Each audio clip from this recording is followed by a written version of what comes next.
Okay, so we're going to prove that sine of theta plus 180 equals negative sine theta, and cosine of theta plus 180 equals negative cosine theta. So we're going to go ahead and start with the formula for the sum of angles for sine. This is equal to sine alpha cosine beta plus cosine alpha sine beta. So for this particular one, we'll have sine of theta plus 180, which is equal to sine theta cosine of 180 plus cosine theta sine of 180. So this is sine of theta. Cosine of 180 is negative 1, right?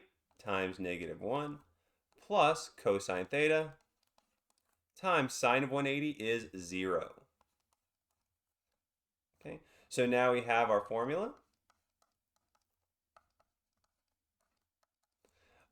Sine of theta times negative 1 is negative sine theta, and cosine of theta times 0 is 0. So we were able to get our formula for sine of theta, so theta meaning any angle, plus 180 is negative sine theta.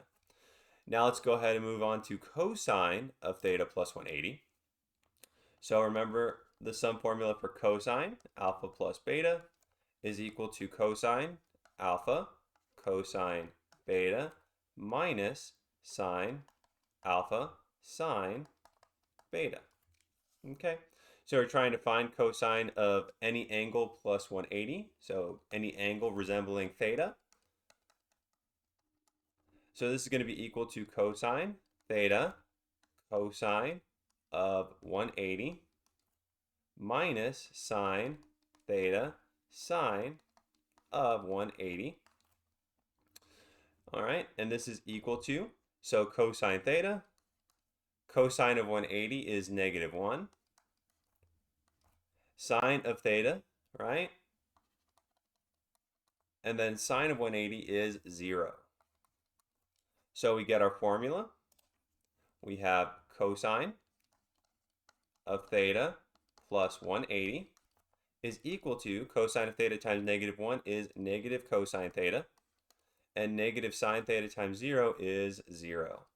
So we get cosine of theta plus 180 is negative cosine theta, which is exactly what we wanted to prove.